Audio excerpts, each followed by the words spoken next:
We are here in Calgary, Alberta, Canada, with one of the most unique Volkswagen and Porsche collections that I've ever seen, including a holy grail right here, the Kamay Golf. This is the real one, the real deal, not a replica, not a body kit. We've also got a selection of Max Hoffman cars right here. We're gonna go through the collection with the owner. We've got a bunch of 356s, a couple 911s, a couple Beetles in the back, and then an entire lineup of basically all the special Golfs that you could have bought in all of Volkswagen's history. So let's go meet the owner and find out a little bit more about each car here.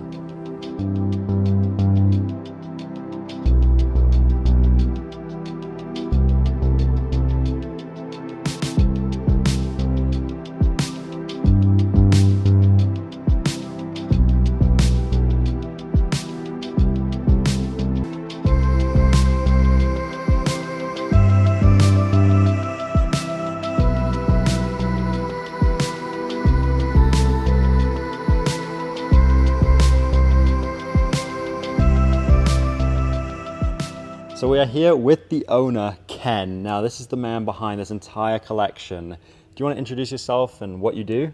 Sure, I'm Ken. I own and operate Concept One here in Calgary. So we're specializing in Volkswagen, Audi, and Porsche, and parts, service, tuning, that kind of thing. So started that in '96.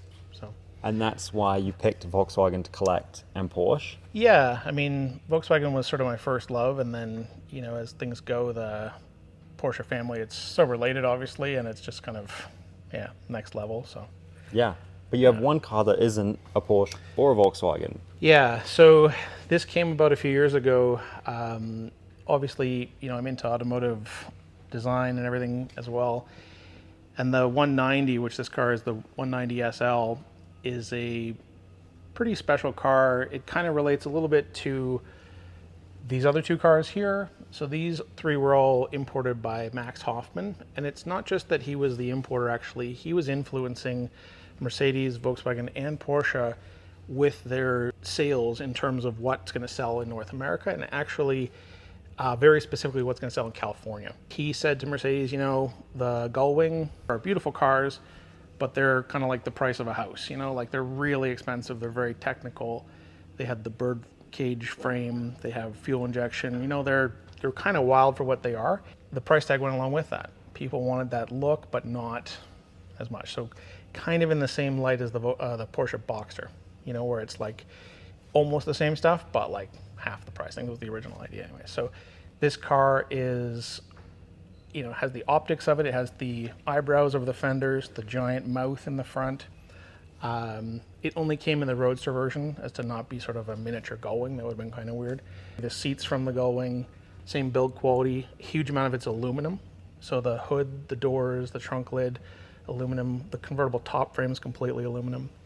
It has a removable windshield frame, which is interesting. I don't think this was intended for racing, but the Speedster here has the same idea, which was intended for racing. The 356 was selling for about $4,000 US as a coupe and $5,000 US as a cabriolet. He said to Porsche, we need to make something under 3,000 USD to compete with the Corvettes in 55, 54, 55. Porsche was like, whoa, under 3,000 G's, like we have to strip out all kinds of things, you know? So this car literally has no stereo, no glass in the doors. There's just little curtains that go in there. The convertible top is just 10mm tubing and a piece of canvas.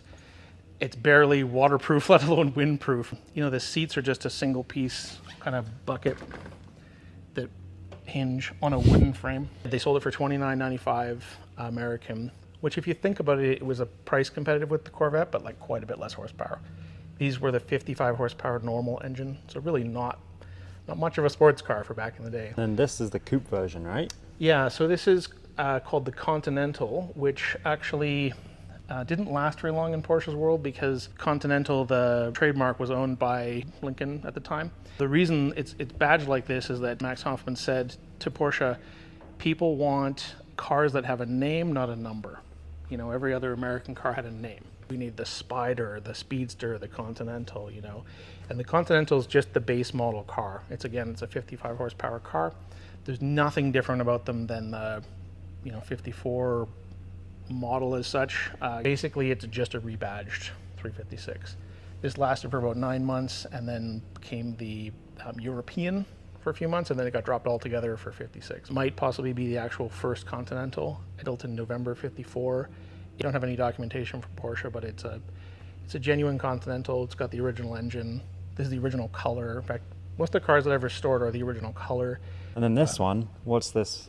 So this is a 57 coupe again. This is getting on a little bit of the hot rod theme. It's got Speedster seats, different steering wheel, like the RSK style steering wheel, aluminum wheels, bigger engine, 912, that kind of thing. So this is one of my projects that's not done, but really close. I love to get things to about 80% and then not work on them for 10 years. That's sort of my jam. So we'll kind of get to those down there. the right? unfinished cars, yeah. Yeah. I've got a number of unfinished cars, but it's like passion doesn't come and go, but time certainly does, you know, and motivation. It's like I gotta get working on this or whatever. So as new things come along, you tend to do those first, and then it's just kind of how it is. But at the moment, I have space to put everything, and there's really no hurry. I feel like I got lots of time left to finish things up. This is a 59. Again, it's a coupe, but it's a sunroof model, which is pretty interesting. Very few cars were equipped with sunroofs. 912 engine, a little higher horsepower. And then the wheels are forged 911 turbo spares that are re-drilled with more holes to kind of give them, a bit more pop. They're very light wheels that happen to be the same bolt pattern as the later model. In the Porsche world, they call that Outlaw. You know, it's not just Magnus Walker, it's other people too. This is a 58 Cabriolet. I bought this with every intention to restore it. Kind of just haven't touched it for a long time, but it's originally a Meissen blue car, which is this paint sample here. It's kind of a light gray blue. A lot of cars in the 80s and 90s got painted red. We always joke and call it resale red because that was what everyone wanted at that time. This is one of the cars I'm probably going to let go just because I don't know if I have the time or motivation to keep going with that. But. And then your 911 collection here. Yeah, so these are early 911s. Actually, my wife is the one who got me into these. Really, she loves the early 911 design. Told me to stop goofing around with Volkswagens and get going on some real cars. But this is a 65 911, so first production year. There are some 64s out there for sure. I think there's 200 cars or something. Presents well and it drives. It's a fun car to take out for a rip. I used to drive this a fair amount. And then this is a 66 911, very late production. It's only a couple chassis numbers away from a 67. Bahama yellow. This is actually one that got completely finished, not just 80%. So there we go. Then this is a 69 911. This is definitely more in the hot rod theme with the RSR style seats. And this is a 911T, which is like I think it means touring, but it's basically the base model. Originally delivered to Italy, and it is a Viper green car, so it's been restored to Viper green. Italian cars are kind of interesting. The turn signals and taillights have a lot of clear on them. They have a very little strip of color. And then Italian cars were also delivered with no seatbelts, which is weird. I don't know why you wouldn't need that in the 70s. But. And this one you plan to finish? Yeah, I think so. It got to this point. I would like to finish it as well, I guess, just for, even if it's just to sell it. But it's fun and it's a good hobby. So. And then we have another 911 right here that's almost done. Well. Yeah. So this is a 68 911 sunroof, and again, this has been resprayed, totally redone. The original color, which is slate gray, which is a beautiful color. Let's go through the Volkswagen lineup. Yeah. Because we've finished the Porsches. But I think these are actually your favorite, just knowing you. Yeah, that's fair. I think the Porsche thing for me was really interesting, as I said, sort of 20 years ago. And it was a different game back then. It was a little, obviously, way easier to get into, but just it was more of a, learning about all the technology, all of the Porsche ways and whatnot. It's pretty interesting. The 356s start out with a lot of actual Volkswagen components underneath, like the steering knuckles, axle tubes, all these things are actually Volkswagen parts. And then as they kind of got through their own production, they eliminated most of that, but they're very similar cars. So it's neat to see kind of that stuff. I love the progression of automotive production and design. Well, let's move on to the Volkswagens. Yeah. So this is a 74 produced Golf 1. These cars are incredibly hard to find, especially this early in this kind of condition. This is mostly original paint. It has some bumps and bruises. Completely original interior. You know, if you look at that vinyl in the door panel there, it's like a marbled green. Like it's so weird. Crazy. This is like the true grandma-owned car. It was owned and driven in Germany, 53,000 kilometers. So it's had an easy life. Little section of the front was resprayed, but this is mostly original paint, which is like impossible on a car of this vintage. Wow. They have, 100 features that separate them even from just a 75 production car. But that's for the real, Golf 1 sort of geeks. But this car still has the original windshield. It's in really amazing condition. That's crazy. We broke the headlight the other day. We just noticed. It's not. I don't think it's an original, but my son pointed it out when we were cleaning the cars, and I was like, "Oh, you know what? That's great. It means we drove it." Yeah. So it's like it sucks got to buy another headlight, but it's not that big a deal. And then speaking of probably your holy grail in your collection, right? Yeah. So this is the Kamay Golf, which there's a few little toys here. So when I was a kid, RC cars for me were everything. It's really what got me into real cars, to be honest. But you learn a lot with them, repairing them, and all the terms are mostly the same. A kingpin, tie rod, it's all kind of the same stuff to some degree. And Tamiya was a big company, and still is, that were producing any number of cars. They're entry-level stuff and plastic model kits mostly.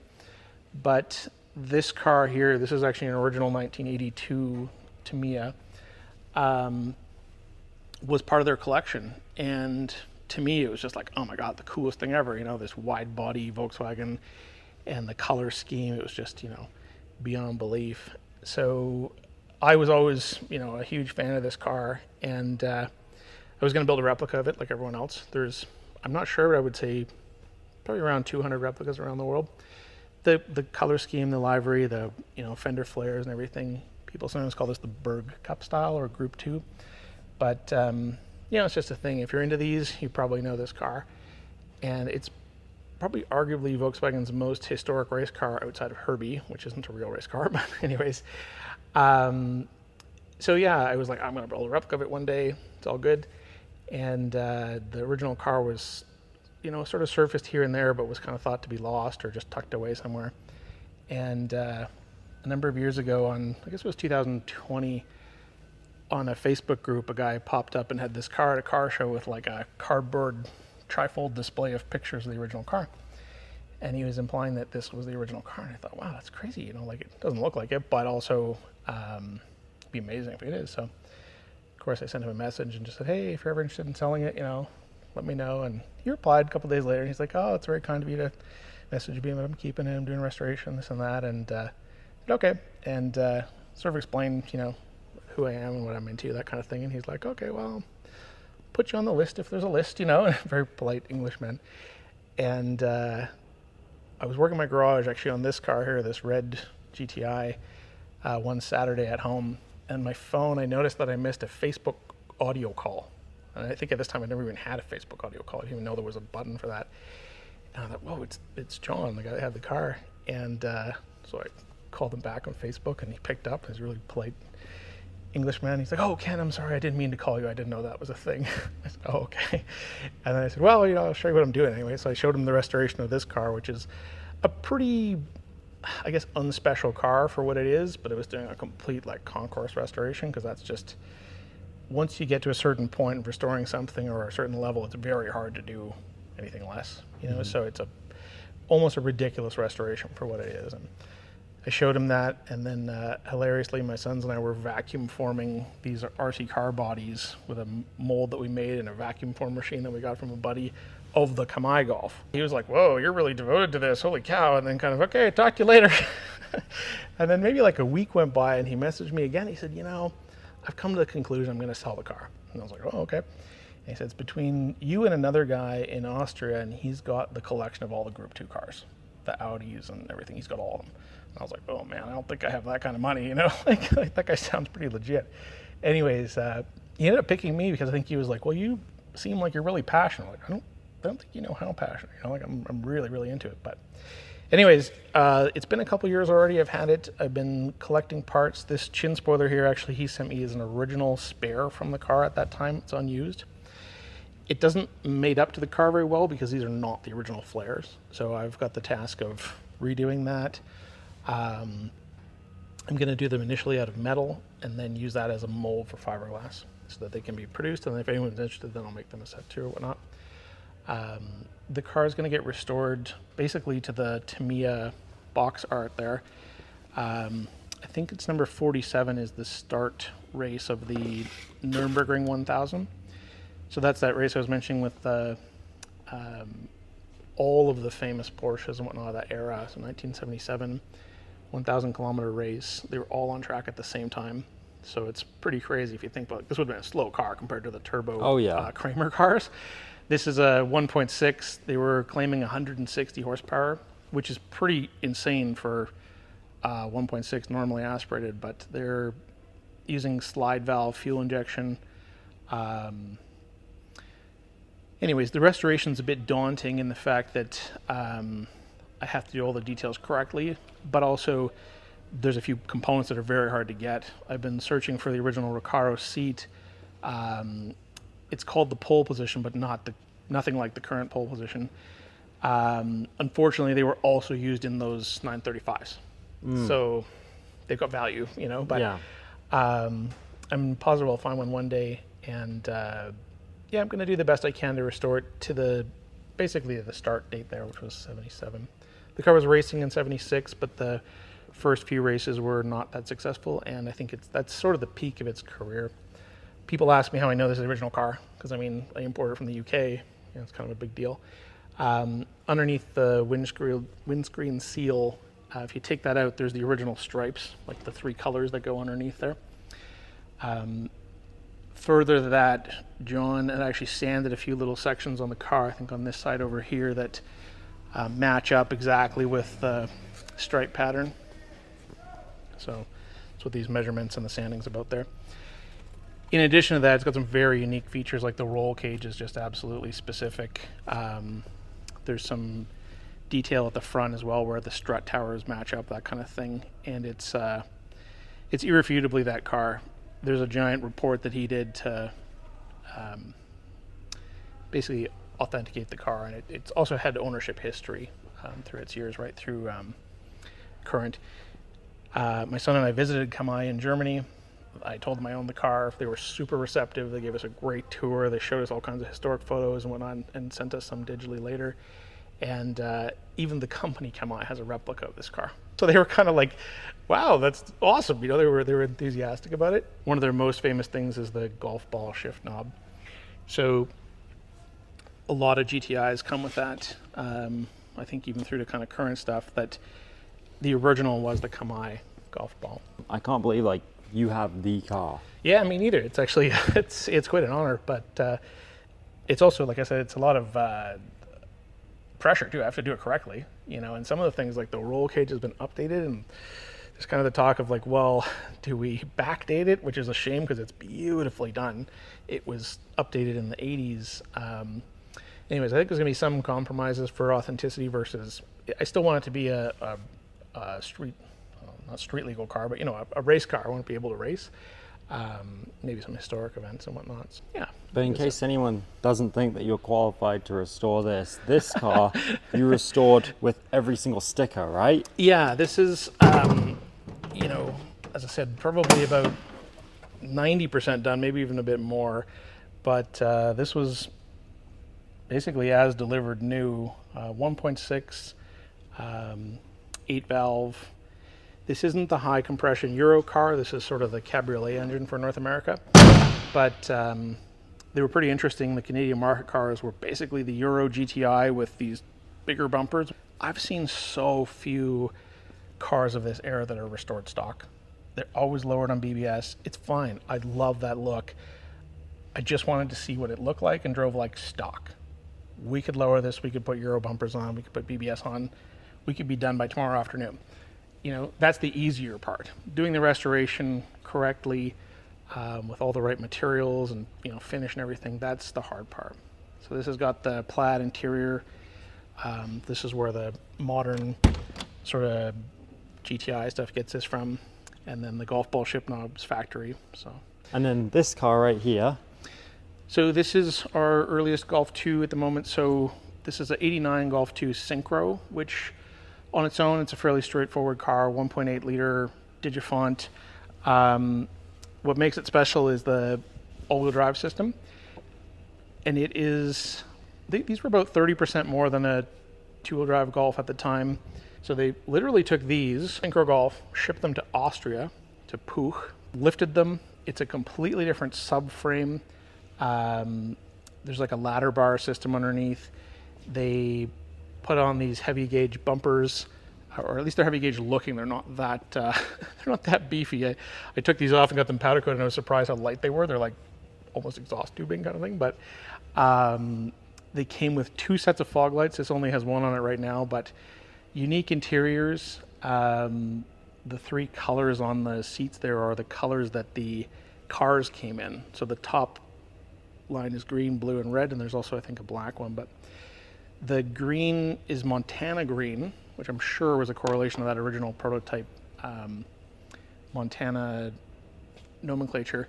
Before they actually released the car for sale, they changed the name to Country, so they got rid of the Montana moniker. And yeah, it's a neat car. It's got the spare on the back. You know, they're kind of totally unique. It's just hilarious how many people think I just lifted this on my own and put Country stickers on it. But it's like, no, this is a production model.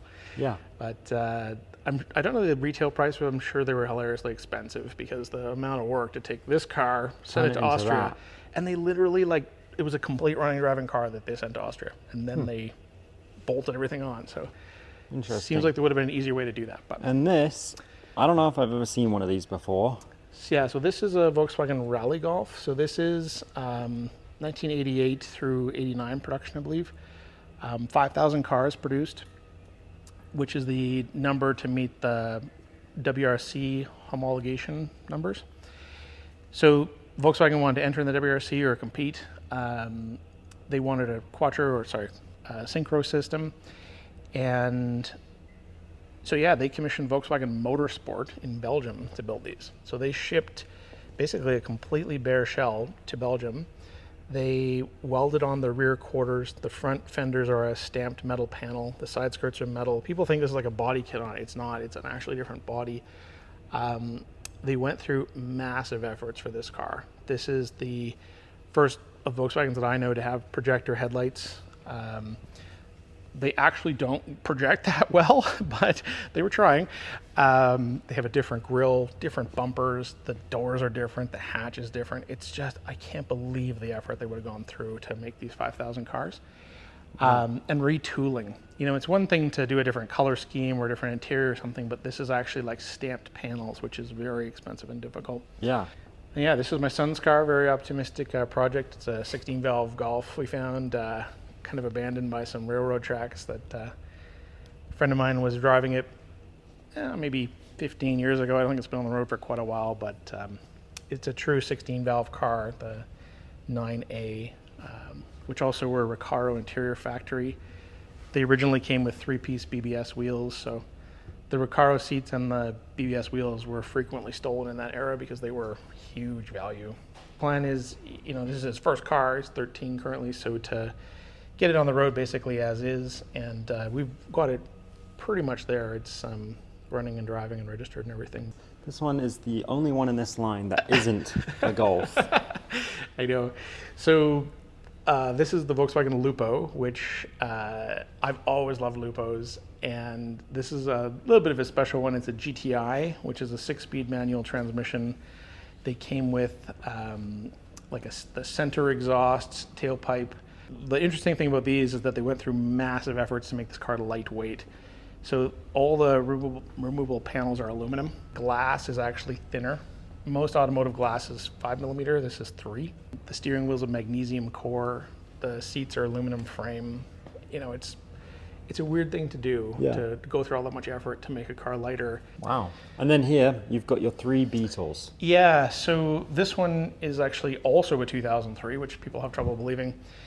So in Mexico, they were producing the Beetle up until 2003, and then at that time they did one final edition called the Ultima Edition, so like the end edition. They did 5,000 cars, 2,500 in blue, 2,500 in this beige color, and they were a bit of a retro theme. They had the white wall tires factory, they had this emblem here at the front, which really doesn't match up very well to any of the other trim, but anyways, most of them were bought by collectors. Kind of a special car to me. So Yeah, and then right here, you've got two older ones. yeah, so this is a 63 sunroof. This is a pretty sort of middle of the road Beetle. This is actually what like Herbie was based off of. This actually would have been basically the base car for Herbie with the gray interior, or this gray paint color, I believe is what Herbie was. If you'll ever see the movies, the dash is gray. It's a 52 Beetle, so it's got the split back window. This is a Volkswagen Canada delivered car. So Volkswagen Canada started in 1952. So I don't know for sure if this was one of the sort of first cars or not, but yeah, it's interesting, and it's an original sunroof car. The world of Volkswagen collecting, the split window Beetle is like sort of one of the ultimate sort of early cars. Yeah. And they're not incredibly rare as such because the production numbers were pretty big. I don't know how many they'd made at that point, but by 55, so just say 3 years later, they'd already produced 1 million cars. Oh my gosh. So that's, people use the word rare. Oh, this is rare. It's like, this is not rare. This is like, it's hard to find. So I gotta ask, out of all of these cars in this hangar, which one's your favorite? I don't really know the answer to that. I think like the easy thing to say would be which one I would sell last would probably be the Speedster. But I guess because it was like a dream car since I was a child sort of thing. But between that and the Kamay Golf would be pretty tough. Well, thanks for showing us your collection. My pleasure. And this, just to clarify for those watching, these are not your cars. These are your friend who you share this building with. This is his collection, so maybe I can do a video on that in the future, maybe not. I mean, if you guys want to see it, let me know. But this is your side. We have the same problem. That's how we ended up here, so. This was actually only half of Ken's collection. He has this other hangar, which I could show in another video. If you guys want to see these vehicles, let me know in the comments. You feel my heart is beating.